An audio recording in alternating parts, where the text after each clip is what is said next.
আল্লাহ পাক জেনে দিয়েছেন তোমরা ধৈর্য ধারণ করো, সেই ধৈর্যের মাধ্যমে আল্লাহ পাকের পক্ষ থেকে অনিবার্য তোমাদের জন্য সাহায্য আসবে। কে বলছে? আল্লাহ।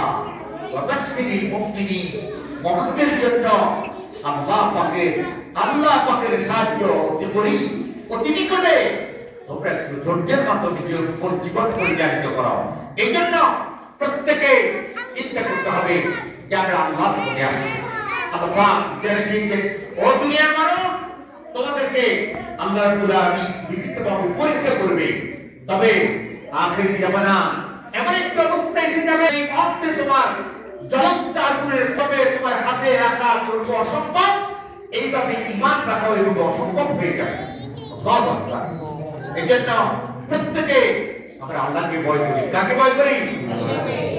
এই পবিত্র মেরাজ আল্লাহ পাকের বান্দার জন্য একটা নিয়ামত। বান্দার জন্য কি নিয়ামত? এটার মাধ্যমে আল্লাহ পাক বান্দার জন্য কি আল্লাহ পাকের হুকুম নামাজ আল্লাহ পাক নির্ধারণ করেছেন। আল্লাহ পাক এরপরে জানা দিয়েছেন ওয়াকিমুস সালাতা ওয়া আতুজ যাকাতা ওয়ারকাউ মা'আর রাকিঈন।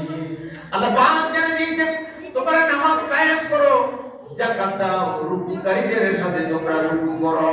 কার সাথে? অর্থাৎ জামাতের সাথে তোমরা নামাজ আদায় করো, জামাতের সাথে নামাজ আদায় করো। আল্লাহ পাকের হুকুম যে ব্যক্তি আদায় করবে না, ওই ব্যক্তির জন্য আল্লাহ পাকের পক্ষ থেকে শাস্তির ব্যবস্থা আছে। যে 5 ওয়াক্ত নামাজ আল্লাহ পাকের হুকুম আদায় করা কি ফরজ, আদায় করা কি ফরজ। কিন্তু ঘোষণা এসেছে মান তারাকা সালাতান মুতাআম্মিদান ফাকাদ কাফার, যে ব্যক্তি আল্লাহর হুকুম ছেড়ে দিল সে কুফর করল, আল্লাহ পাকের নাফরমানি করল। আর যে ব্যক্তি আল্লাহ পাকের নাফরমানি করল সে বেঈমান হয়ে যাবে, সে বেঈমান হয়ে যাবে। আল্লাহ পাকের পক্ষ থেকে তার জন্য ধরা আসবে। এইজন্য প্রত্যেকটি মুসলমান নরনারী আল্লাহ পাকের হুকুম আদায় করা ফরজ।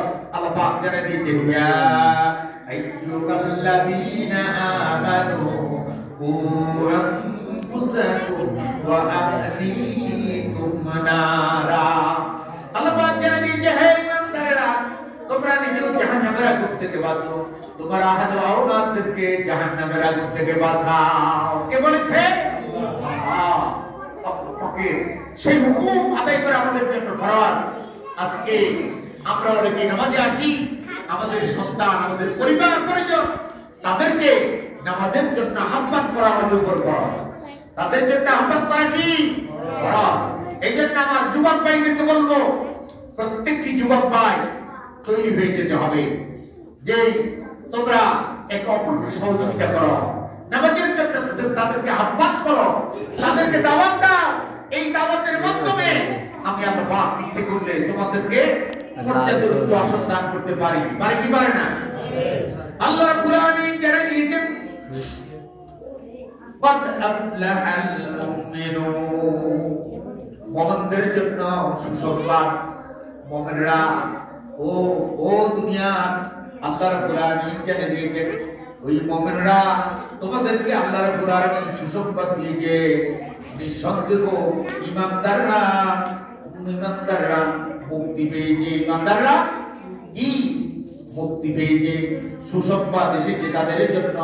ও মুমিন ব্যক্তি, যখন মাত্র মুমিন ব্যক্তি আল্লাহ পাকের ভয় অন্তরে সে জাগরণ করে, আল্লাহ পাকের হুকুম আদায় করে, মুমিন ব্যক্তির অন্তরের ভিতরে আল্লাহ পাকের ভয় থাকে, ঠিক কিনা?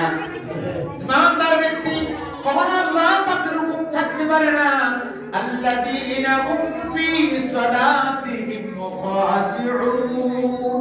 আল্লাহ পাক জানিয়ে দিয়েছেন মুমিন ব্যক্তিরা আল্লাহ পাকের খুশু অর্থাৎ আল্লাহ পাকের ভয়ের সাথে ওই নামাজটা আদায় করে।